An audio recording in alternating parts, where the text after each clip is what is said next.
ہے اور صرف یہی نہیں بلکہ مصیبتوں میں بھی فخر کریں، یہ جان کر کے مصیبت سے صبر پیدا ہوتا ہے اور صبر سے پختگی اور پختگی سے امید پیدا ہوتی ہے اور امید سے شرمندگی حاصل نہیں ہوتی، کیونکہ روح القدس جو ہم کو بخشا گیا ہے اس کے وسیلے سے خدا کی محبت ہمارے دلوں میں ڈالی گئی ہے۔ پاک کلام کا پڑھا اور سنا جانا ہم سب کے لیے برکت کا باعث ہو، آمین۔ خدا کا شکر ہو۔ آج جس روایت کے مطابق ہم کرسمس کو ویلکم کر رہے ہیں اور اسے آمد کا پہلا اتوار کہا جاتا ہے، اس روایت کے متعلق آپ میں سے کتنے لوگ پہلے جانتے ہیں؟ آپ کھڑے کھڑے جو جانتے ہیں ان کے لیے کلاپنگ کی جائے گی۔ کوئی بات نہیں، سیکھنے کی بات ہے۔ اسے ہم کہتے ہیں ایڈونٹ سیزن۔ ایڈونٹ ایک بادشاہ کا نام تھا اور یہ رومی سلطنت میں ایک روایت تھی، بادشاہ جب اپنی پوری سلطنت میں وزٹ کرتا تھا سال میں ایک دفعہ، تو جن علاقوں میں وہ جاتا تھا ان کے نزدیک جو 4 اتوار ہوتے تھے یعنی 28 دن پہلے وہ بادشاہ کے آنے کی تیاری شروع کرتے تھے۔ وہ اپنے شہروں کو، اپنے دیہاتوں کو، جہاں بھی بادشاہ نے جانا ہوتا تھا وہ اپنے علاقوں کو صاف کرتے تھے، وہ اپنے گلیوں کو اور گھروں کو سجاتے تھے، اور اس کے ساتھ ساتھ ایک اور رسم بھی ہوتی تھی کہ وہ بادشاہ کے حضور تحائف پیش کرتے تھے، اور جب تحائف پیش کرتے تھے تو تحفہ پیش کرنے میں جو غریب لوگ تھے وہ ہمیشہ ہچکچاتے تھے۔ کیا کرتے تھے؟ ہچکچاتے تھے، جب اتنا بڑا بادشاہ ہے ہم اس کو کیا تحفہ دیں؟ وہ جب آ کے اپنے تخت پر بیٹھتا تو لوگ اس کے تخت کے سامنے اپنے سارے تحائف رکھ دیتے تھے، تو جو پسماندہ لوگ ہوتے تھے وہ پریشان ہوتے تھے۔ ایک سال بادشاہ نے کہا کہ تحائف کی تعداد کم ہے۔ اسے بتایا گیا کہ جو غریب لوگ ہیں وہ تیرے پاس اپنے تحائف لانے سے شرماتے ہیں، جب اتنے بڑے بڑے شہر کے لوگ وہ اتنی اچھی اچھی چیزیں دیتے ہیں، اب ہم ان کے مقابلے میں تخت پر جا کے کیا رکھیں یا کیا پیش کریں؟ بادشاہ نے انہیں ایک حکم دیا، اور وہ حکم یہ تھا کہ آئندہ سے کوئی بھی شخص اپنے تحفے کو کھلا ہوا پیش نہیں کرے گا، بلکہ وہ جو کچھ بھی ہے، بڑا ہے یا چھوٹا ہے، تعداد میں زیادہ ہے یا کم ہے، اسے ایک وائٹ پیپر میں اسے ریپ کیا جائے گا اور اس سفید چادر یا کاغذ میں ریپ کر کے تخت کے سامنے لایا جائے گا تاکہ سارے میرے حضور جمع ہو سکیں۔ کوئی شخص سامنے پڑے ہوئے تحائف میں سے یہ تفریق نہ کر سکے کہ زیادہ کون سا ہے اور کم کون سا ہے۔ سو بادشاہ کی اس رومی روایت کے مطابق چرچ نے جب روم میں سے چرچ نکلا تو ان اچھی باتوں کو انہوں نے اپنا لیا، اور انہوں نے کہا کہ اگر ہم دنیا کے ان بادشاہوں کے لیے 1 مہینہ پہلے تیاریاں کر سکتے ہیں تو جو ہمارا آسمانی بادشاہ ہے، جو حقیقی بادشاہ ہے، اس کے لیے بھی ہمیں اپنے آپ کو تیار کرنے کی ضرورت ہے۔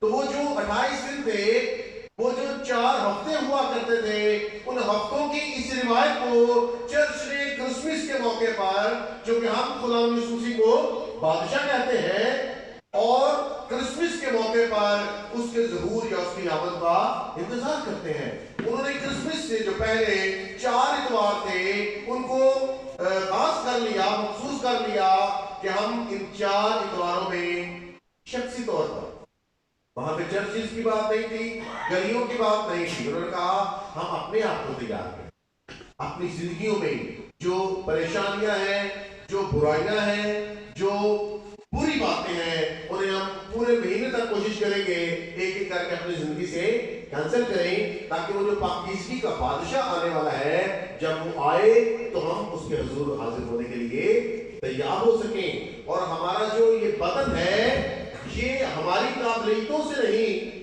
یہ ہمارے تحائف سے نہیں، بلکہ اس کے روح القدس کی چادر میں ریپ ہونا چاہیے، اس کی سفیدی میں، اس کی پاکیزگی میں ریپ ہونا چاہیے، تاکہ جب ہم اس کے حضور حاضر ہوں تو کسی بھی طرح سے شرمندگی کا باعث نہ ہے۔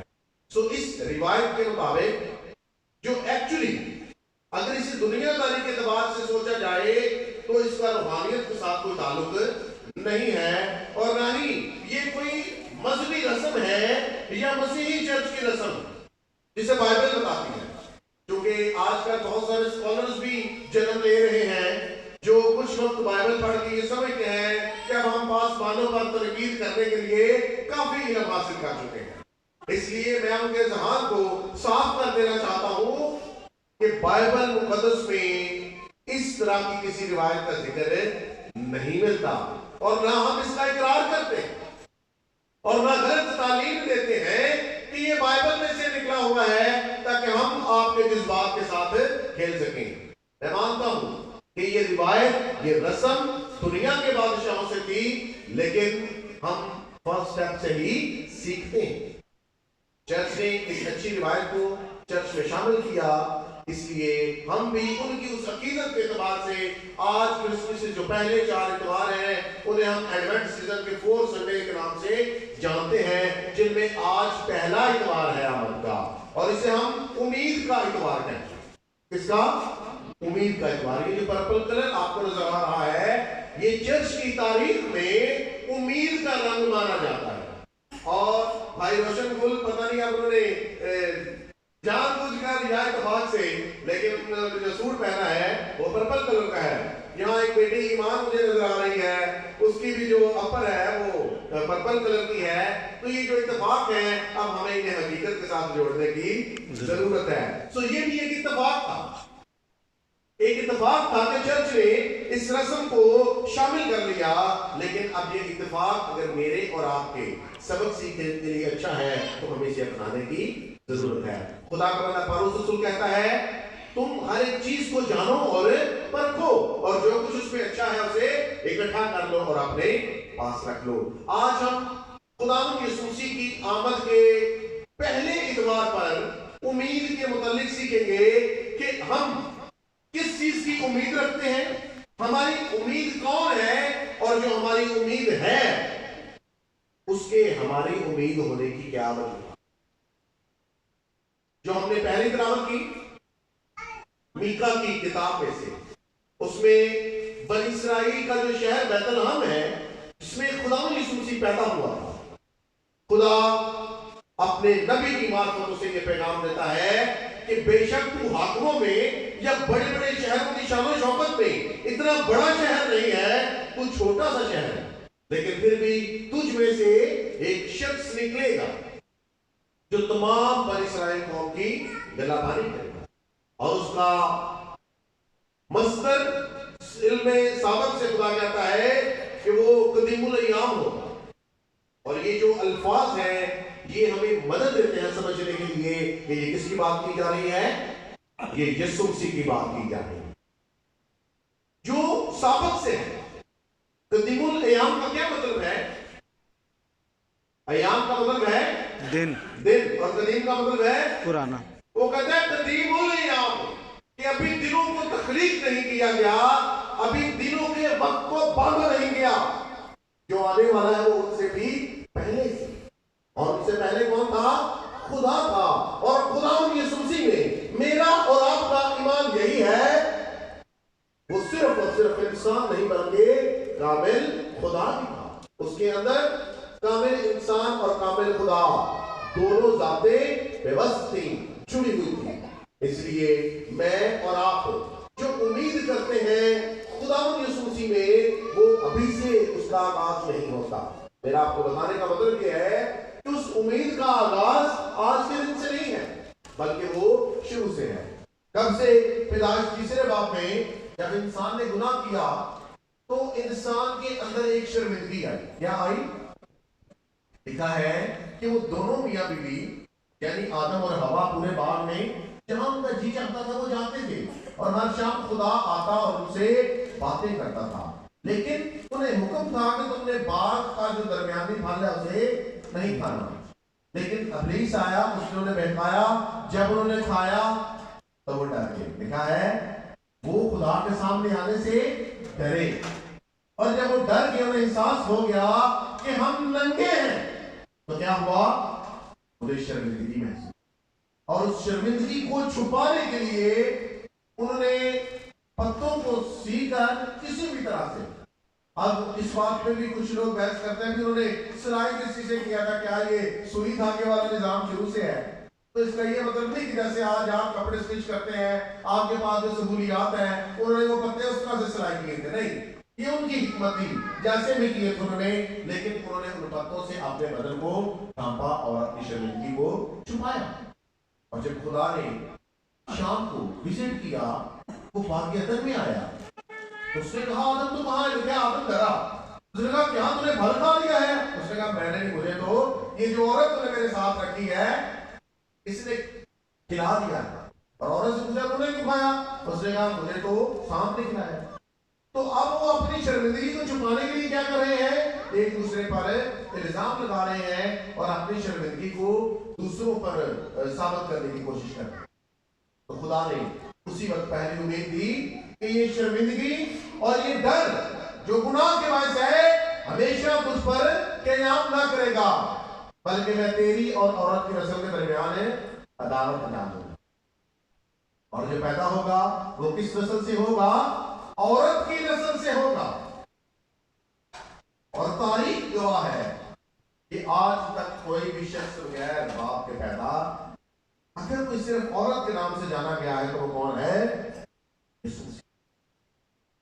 امید نے انسان کے اندر جنم لیا اور آدم اور حوا اسی امید میں باغ عدن سے باہر آئے کہ یہ شرمندگی ہمیشہ ہمارے ساتھ نہ رہے گی۔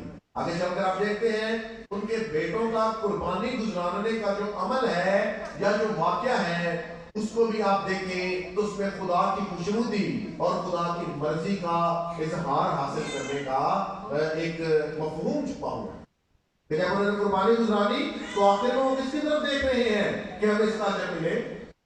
خدا کی طرف دیکھ رہے ہیں۔